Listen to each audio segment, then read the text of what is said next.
जो ये हरकत कर गया कि भी लाल किले पे जो झंडा फहराने वाली है, ये हरकत किसने की? जो आदमी ट्रैक्टर पे बैठ के लाइव कर रहा था और वीडियो बना रहा था, लाल किले के ऊपर लाइव करके वीडियो बना रहा था, उसके पास जब किसान पहुंचे हैं, जब उसे सवाल करने शुरू किए हैं, सवाल करने जैसे उससे शुरू किए, तो फिर वो भाग्या क्यों भाई? भाग्या क्यों? वो वहां से भाग के क्यों खड़ा हो गया? जब किसान उसके पीछे लगे हैं तो वो भाग गया। फिर उसको किसानों ने गालियां भी दी हैं। फिर उसी टाइम पे एक बंदा आता है, उसके लिए मोटरसाइकिल लेके आता है और मोटरसाइकिल लेके वो बंदा फरार हो जाता है। ध्यान से सुन लेना एक एक बात को, बाद में जिसके भी सवाल है अपने सवाल कर लेना, बिल्कुल हर एक सवाल का जवाब दिया जाएगा। वो मोटरसाइकिल लेके वो बंदा वहां से फरार हो जाता है भाई। उसको उधर जो उसके खड़े थे वहां पे जो, और फिर वही बंदा जब मोदी के साथ होता है या किसी फिल्म स्टार के साथ होता, धर्मेंद्र हो, सनी देओल हो, कोई भी उनके साथ फोटो खिंचवाता है, तब तब तो भाई वो बंदा पगड़ी नहीं पहनता, कोई पगड़ी नहीं उसके सिर पे, कुछ नहीं है, कोई पगड़ी नहीं, कुछ नहीं, वो फोटो खिंचवाता है।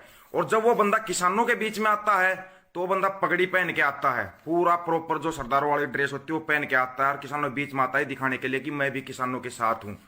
फोटो खिंचवाते टाइम पे फिल्म स्टार के साथ या नेताओं के साथ फोटो खिंचवाता, ध्यान से देख लेना, उसके सिर पे कोई पगड़ी नहीं मिलेगी, कुछ नहीं मिलेगा। इसका सीधा सा असर क्या होता है? अगर भाई कहीं पर उसकी इमेज बने तो उसकी इमेज बने, और जब किसानों के बीच में पगड़ी पहन के आता है, डैमेज अगर कुछ हो तो वो किसानों का डैमेज हो। अगर वो कोई गलत हरकत करता है, कहीं पे झंडा लगाता है, कुछ करता है, डैमेज होगा तो वो किसानों का डैमेज होगा, क्योंकि सबकी नजर थी, पूरी दुनिया की नजर थी। किसानों ने जो परेड करने के लिए बोला था ना, पूरी दुनिया की नजर थी इस परेड के ऊपर, और सरकार तो चाहती ही थी इसको खराब करना, इसको डाइवर्ट करना। जो भी था वो दीप सिद्धू या को जो बोल रहे हो, वो रात को आता है अचानक से, सिंगू बॉर्डर पे आता है, स्टेज के ऊपर कब्जा करता है, लोगों को भड़काता है, भड़काऊ भाषण देता है कि नेताओं का बहिष्कार कर दो, जो किसान नेता बनाए हुए हैं उनका बहिष्कार करो, हम नहीं मानते उनको। भाई ऐसा है, एक परिवार को संभालना भी मुश्किल है आज के टाइम पे, और जो वहां पर लाखों करोड़ों में भीड़ थी उसको कोई संभाल के दिखा दो, संभाल के दिखाओ उस भीड़ को। इस चीज की जांच होनी चाहिए। दूसरी बात, जब वहां पर बोला गया था सुबह 8 बजे न्यूज आ गई थी, तब तक तो सबके सोशल मीडिया चल रही थी, फोन चले, सब कुछ चल रहा था। 8 बजे न्यूज आ गई थी कि कुछ उपद्रवी घुस चुके हैं किसानों के बीच में और वो बैरिकेड तोड़ रहे हैं। ये न्यूज आ गई थी सुबह 8 बजे। एक एक चीज को ध्यान से देखो और आपको पता चल जाएगा। 8 बजे न्यूज में आया कि सिंगू बॉर्डर पे बैरिकेड तोड़ के अंदर घुसा जा रहा है, कुछ उपद्रवी घुस चुके हैं किसानों के बीच में।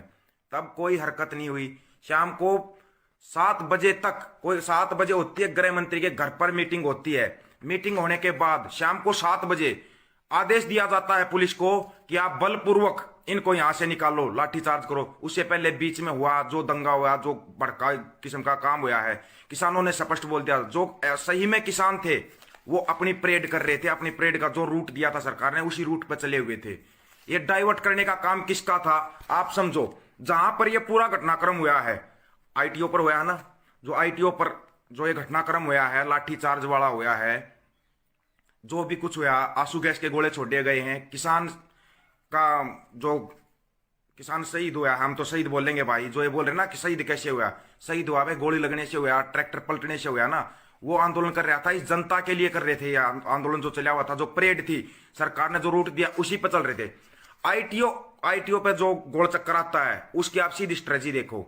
आईटीओ पर वहां से 500 मीटर दूर, लेफ्ट हैंड की तरफ 500 मीटर दूर, जहां पर ये बैरिकेड लगा रखे थे, डबल डबल बैरिकेड लगा रखे थे, वहां पर हेडक्वार्टर है किसका? जो मौजूदा सरकार है, बीजेपी सरकार, उसका हेडक्वार्टर, वो मेन हेडक्वार्टर है आईटीओ पर 500 मीटर साइड में।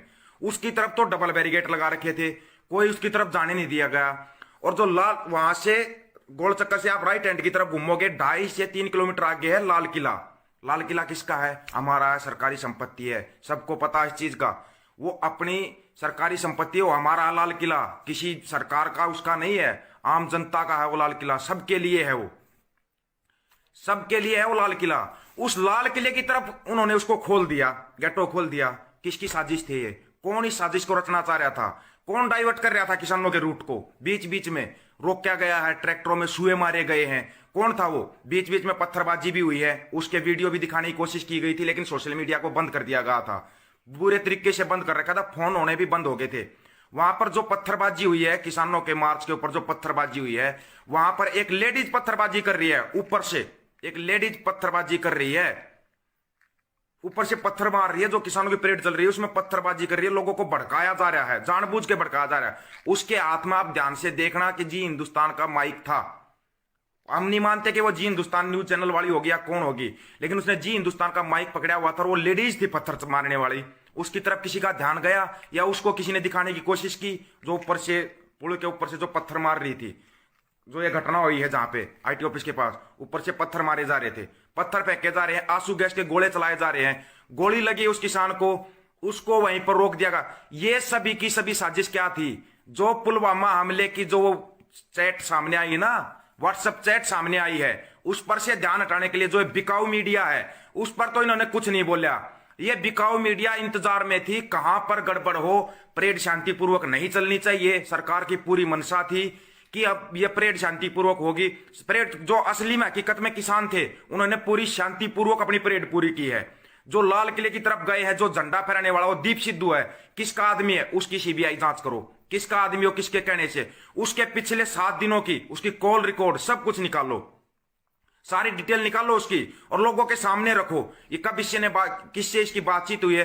ये बंदा आता है एकदम से अचानक से सिंगू बॉर्डर पे आ जाता है, रात को आता है, रात को 11 बजे आकर सिंगू बॉर्डर पे स्टेज पे चढ़ जाता है, इसके कुछ आदमियों को अपने को साथ लेके आता है, वहां से चढ़ के चिल्लाता है कि ये नेता बिक गए हैं, ये नेता कुछ नहीं करेंगे।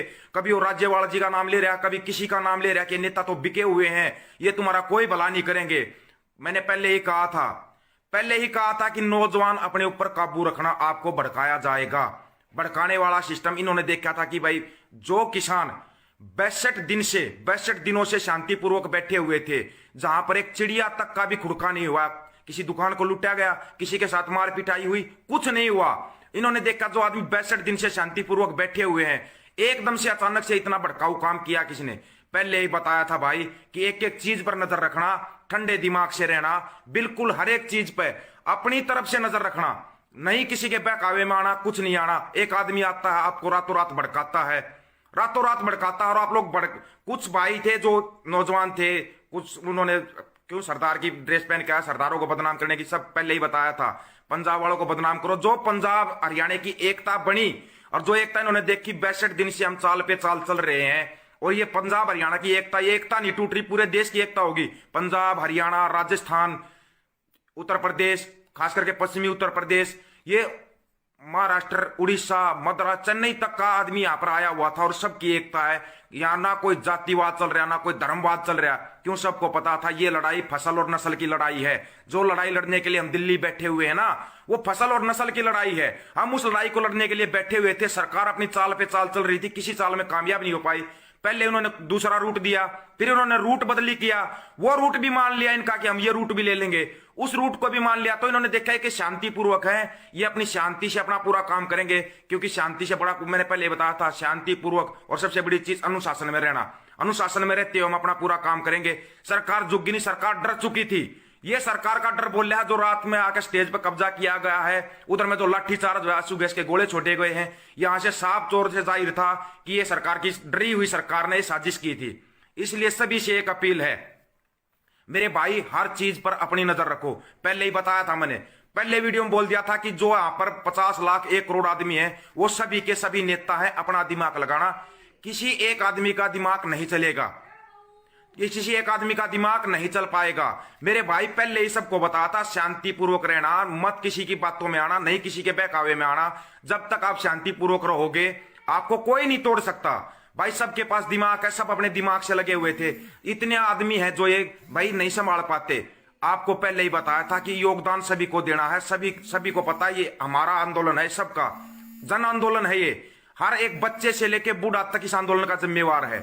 पहले ही बताया था, आप लोगों को बताया था, ठंडे दिमाग से रहना। ना तो वो जो 40 नेता हमने बना के बिठाए वो नहीं संभाल पाएंगे इतनी बड़ी भीड़ को। भाई आगे चलेगा, जब चलेगा तो कोई कहीं जा रहा, कोई कहीं जा रहा। एक एक आदमी पर नजर नहीं रखी जाती भाई, इतना कोई बड़ा नहीं था कि एक एक आदमी पर नजर रख सके। पहले ही बताया था सरकार साजिश करेगी, साजिश का शिकार नहीं होना, नहीं होना, नहीं होना। फिर भी इन लोगों ने गड़बड़ करवाई है। अभी भी कोई देर नहीं हुई है, कोई देर नहीं हुई है, कहीं पर नहीं भटके हो, वापिस एक हो जाओ, अपने आराम से वहां पर बैठो जहां पर अपना सिंगू बॉर्डर पर, टिकरी बॉर्डर पर, गाजीपुर शाहजहांपुर बॉर्डर है, वहीं अपनी जगह पर आकर बैठ जाओ। हमने जो अपना बोला था शांतिपूर्वक परेड का, वो की है, शांतिपूर्वक अपनी परेड पूरी की है, उसमें हमने कोई गड़बड़ नहीं की।